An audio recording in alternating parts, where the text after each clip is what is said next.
오늘 우리에게 주시는 하나님의 말씀은 신명기 24장과 25장의 말씀입니다. 신명기 24장 그리고 25장까지의 말씀을 우리 드라마 바이블로 함께 듣도록 하겠습니다. 제 24장. 사람이 아내를 맞이하여 데려온 후에 그에게 수치되는 일이 있음을 발견하고 그를 기뻐하지 아니하면 이혼 증서를 써서 그의 손에 주고 그를 자기 집에서 내보낼 것이요 그 여자는 그의 집에서 나아가서 다른 사람의 아내가 되려니와 그의 둘째 남편도 그를 미워하여 이혼 증서를 써서 그의 손에 주고 그를 자기 집에서 내보냈거나 또는 그를 아내로 맞이한 둘째 남편이 죽었다 하자. 그 여자는 이미 몸을 더럽혔은즉 그를 내보낸 첫 남편이 그를 다시 아내로 맞이하지 말지니 이 일은 여호와 앞에 가증한 것이라. 너는 네 하나님 여호와께서 네게 기업으로 주시는 땅을 범죄하게 하지 말지니라. 사람이 새로이 아내를 맞이하였으면 그를 군대로 내보내지 말 것이요 아무 직무도 그에게 맡기지 말 것이며 그는 1년 동안 한가하게 집에 있으면서 그가 맞이한 아내를 즐겁게 할지니라. 사람이 맷돌이나 그 윗짝을 전당 잡지 말지니 이는 그 생명을 전당 잡음이니라. 사람이 자기 형제 곧 이스라엘 자손 중 한 사람을 유인하여 종으로 삼거나 판 것이 발견되면 그 유인한 자를 죽일지니 이같이 하여 너희 중에서 악을 제할지니라. 너는 나병에 대하여 삼가서 레위 사람 제사장들이 너희에게 가르치는 대로 내가 힘써 다 지켜 행하되 너희는 내가 그들에게 명령한 대로 지켜 행하라. 너희는 애굽에서 나오는 길에서 내 하나님 여호와께서 미리암에게 행하신 일을 기억할지니라.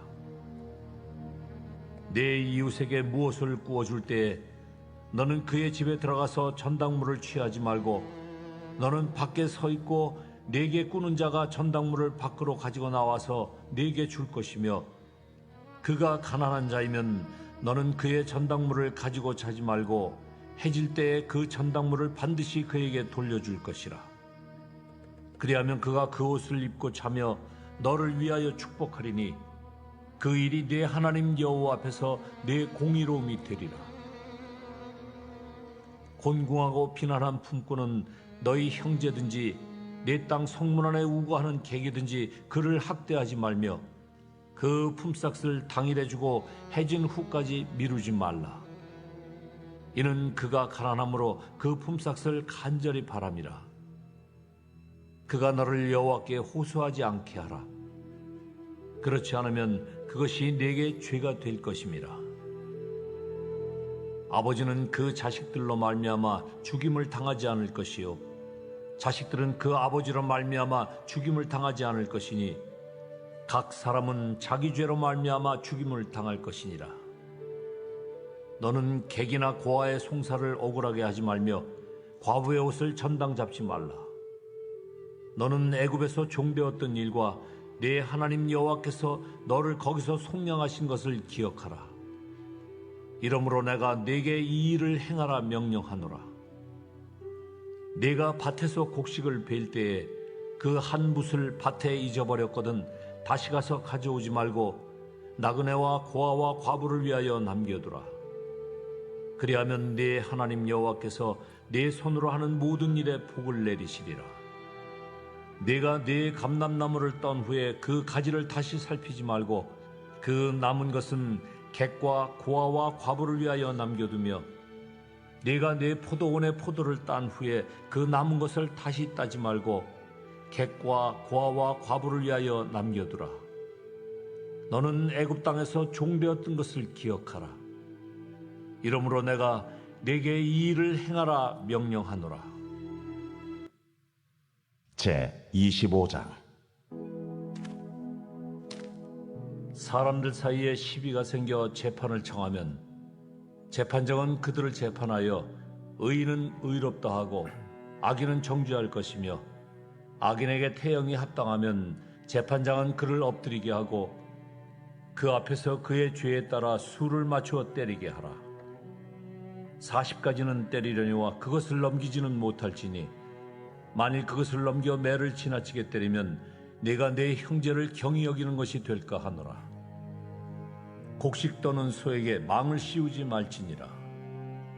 형제들이 함께 사는데 그중 하나가 죽고 아들이 없거든 그 죽은 자의 아내는 나가서 타인에게 시집가지 말 것이요 그의 남편의 형제가 그에게로 들어가서 그를 맞이하여 아내로 삼아 그의 남편의 형제된 의무를 그에게 다 행할 것이요 그 여인이 낳은 첫 아들이 그 죽은 형제의 이름을 잊게 하여 그 이름이 이스라엘 중에서 끊어지지 않게 할 것이니라.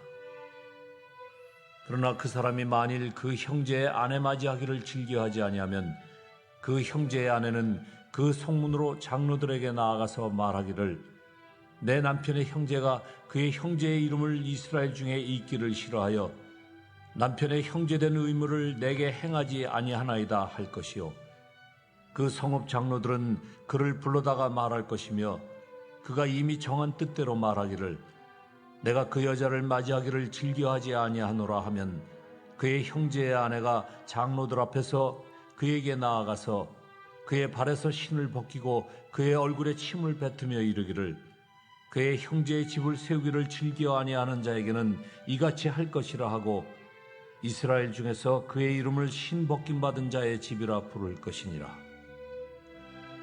두 사람이 서로 싸울 때에 한 사람의 아내가 그 치는 자의 손에서 그의 남편을 구하려 하여 가까이 가서 손을 벌려 그 사람의 음낭을 잡거든 너는 그 여인의 손을 찍어버릴 것이고 내 눈이 그를 불쌍히 여기지 말지니라.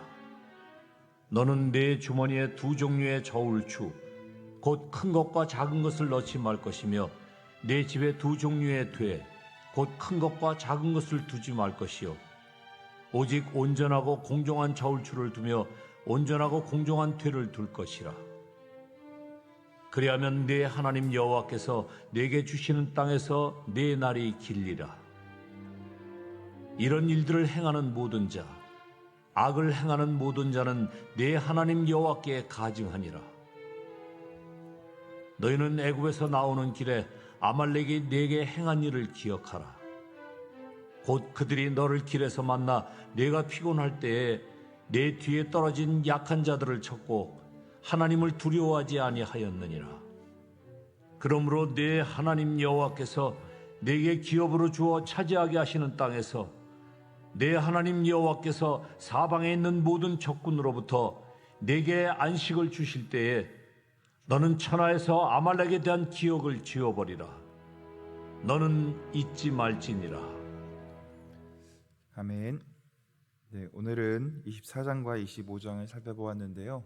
24장을 중심으로 말씀을 나누도록 하겠습니다.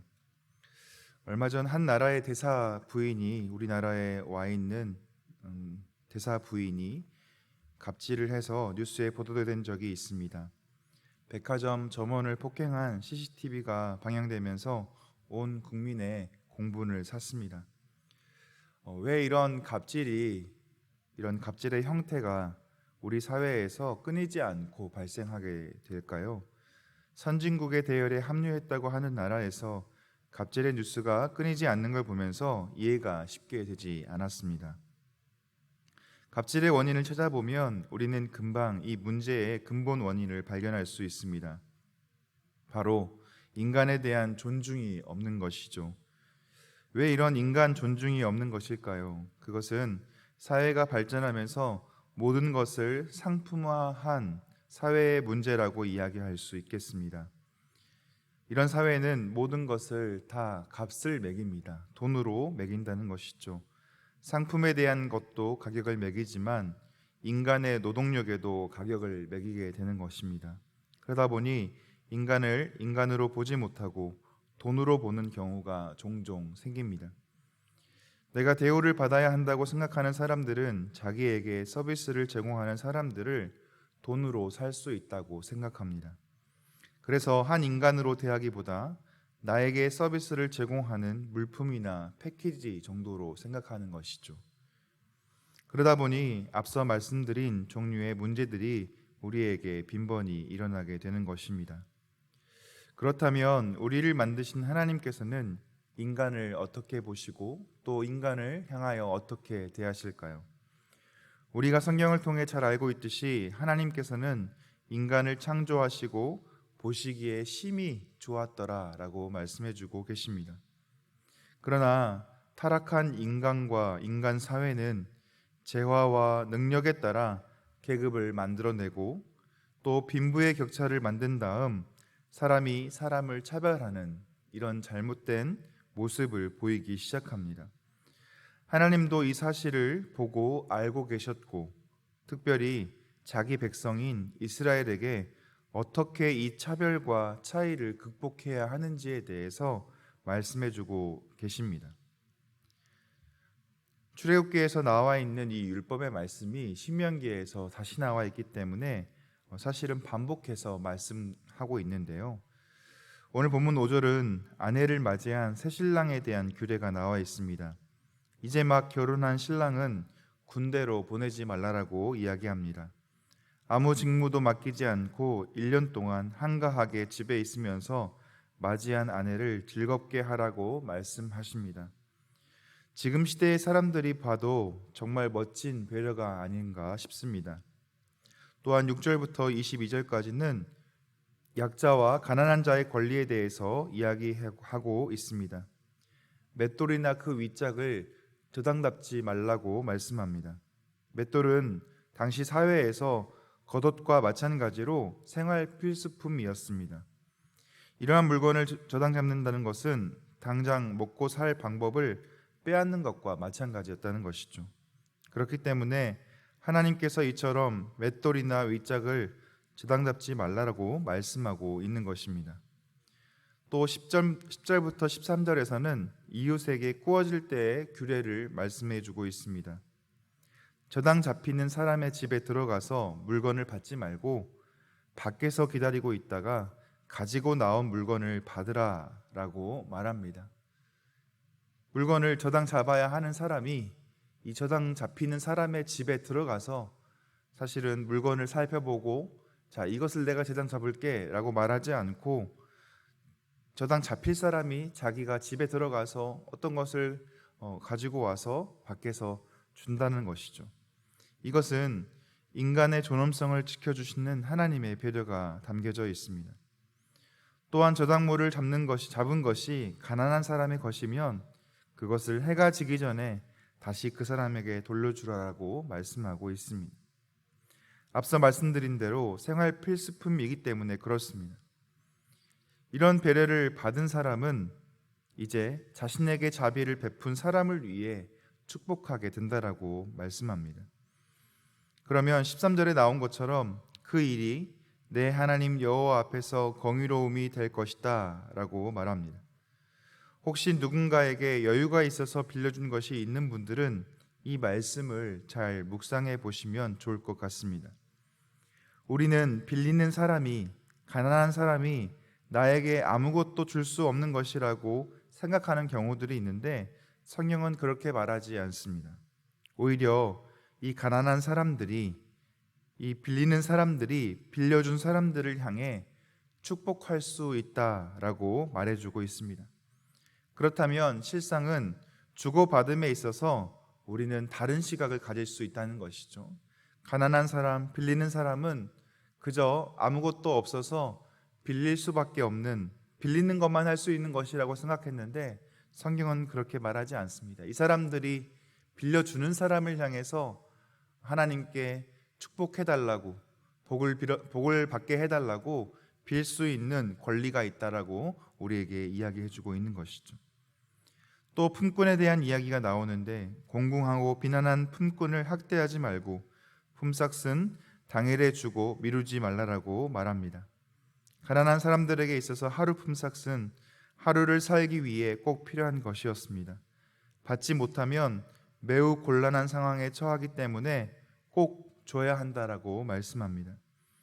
이것을 주지 않아 이 가난한 품꾼이 하나님께 호소하면 이것이 주지 않은 주인의 죄가 될 것이다라고 말씀하고 있습니다. 이 세상은 고용을 하고도 조금 주려고 하고 안 주려고 하는 풍조가 있습니다. 그러나 하나님의 생각은 다르십니다. 이어지는 17절부터 21절에서는 객과 고아와 과부에 대한 배려를 말씀합니다. 밭에 곡식을 베는데 거기에서 한 뭇을 베는 것을 잊어버렸다면, 한 다발을 베는 것을 잊어버리고 가져오지 못했다면 다시 가서 그것을 가져오지 말라라고 말씀합니다. 왜냐하면 그것은 어려운 사람들이 와서 먹을 양식이기 때문에 그렇습니다. 이렇게 하면 하나님께서 하는 모든 일에 복을 내리실 것이라고 말씀해 주십니다. 감람나무를 떤 후에도 마찬가지입니다. 가지를 꼼꼼히 살펴서 다 가져가지 말고 어려운 사람들을 위해 남기라라고 말씀합니다. 포도 열매도 마찬가지입니다. 어려운 사람들을 위해 남기는 것이 필요합니다. 배려를 이야기하시면서 하나님께서 말씀해 주고 계시는 것이 22절 말씀인데요. 22절을 읽겠습니다. 너는 애굽 땅에서 종 되었던 것을 기억하라. 이러므로 내가 내게 이 일을 행하라 명령하노라. 아멘. 왜 어려운 사람들을 기억하고 돌봐야 하냐면 바로 내가 이전에 그러한 삶을 살았기 때문에 그렇습니다. 우리는 지금 잘 먹고 잘 살면 과거에 어려웠던 시절은 금세 우리의 기억에서 잊혀져 버리고 맙니다. 그러나 우리는 기억해야 합니다. 이스라엘이 과거 애굽 땅에서 종으로 살았던 것을 기억해야 하는 것처럼 우리도 하나님 앞에서 아무것도 없었던 자들임을 기억해야 하는 것이죠. 그래야 이처럼 자비를 베풀고 배려하고 돌보는 일을 할 수 있는 것입니다. 중요한 건 하나님께서 인간들을 사랑하시고 돌보시는 분이라는 사실입니다. 그래서 애굽에서 꺼내주셨고 광야에서도 지키시고 먹이셨고 가나안 땅으로 이끌고 계심을 성경은 우리에게 말해주고 있습니다.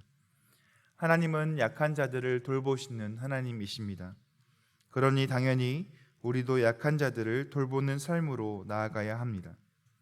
세상은 우리에게 강하게 마음 먹고 다른 사람들에게 매몰차게 대해야 살 수 있다라고 우리에게 가르치고 말합니다. 세상의 관점에서는 그게 맞습니다. 우리 신자들도 이런 생각에 동의하고 실제로 그렇게 살아가기도 합니다. 그러나 우리 하나님께서 어떤 분이신지, 하나님께서 어떤 마음으로 이스라엘과 그의 후손들을 돌보셨는지를 우리는 말씀을 통해서 돌아볼 수 있어야 하겠습니다. 하나님은 약한 자들의 하나님이십니다. 약한 자들의 부르짖음을 들으시고 이들의 기도를 들으시는 하나님이십니다. 사실 하나님 앞에서 우리 모두는 약한 자들입니다. 가난한 자이건 부한 자이건 높은 자이건 낮은 자이건 하나님 앞에서는 모두 다 약한 자들입니다. 이 약한 우리를 돌보시는 하나님의 배려가 있었기 때문에 우리가 지금 이 자리에 서 있을 수 있는 것이죠. 그렇다면 우리는 기억해야 합니다. 하나님의 생각과 관심에 우리도 함께 동참해야 합니다. 지위 고하를 막론하고 소유의 많고 적음을 넘어 하나님의 인간 사랑, 인간 배려를 우리는 따라야 합니다. 그것이 바로 우리가 살아야 할 신자의 삶인 것이죠. 떠올려 보십시오. 여러분이 찾아가야 할 사람이 생각날 것입니다. 그리고 여러분이 해야 할 일이 보일 것입니다. 그것을 하십시오. 율법을 삶으로 사는 것, 이것이 하나님의 제자들이 해야 할 것입니다. 오늘 하나님을 기억하며 하나님의 일을 할 수 있는 우리 모두 되기를 예수님의 이름으로 축복합니다. 함께 기도하겠습니다. 하나님 아버지 감사합니다. 오늘 주신 이 율법의 말씀을 통하여 다시 한번 우리가 서 있는 자리를 돌아볼 수 있게 해주시니 감사합니다. 우리가 약한 자들이며 또 하나님께서 우리를 돌봐주셔서 이처럼 이 자리에 서 있을 수 있음을 다시 한번 고백하게 됩니다. 하나님, 오늘 이 시간 우리에게 떠올리게 해주시는 사람들을 향해서 또 힘들고 어려운 삶을 살고 있는 사람들을 향해서 우리가 기꺼이 우리의 손을 내밀 수 있도록 도와주시고 하나님께서 우리들을 사랑하고 또 우리를 존중해 주시고 우리를 돌봐주시는 것처럼 우리도 이 힘들고 어려운 이웃들을 향해 손을 내밀고 함께 돌볼 수 있는 은혜가 우리 가운데 있도록 주님 함께하여 주옵소서. 우리를 지키시고 인도해 주실 하나님의 이름을 찬양하오며 예수 그리스도의 이름으로 기도드리옵나이다. 아멘.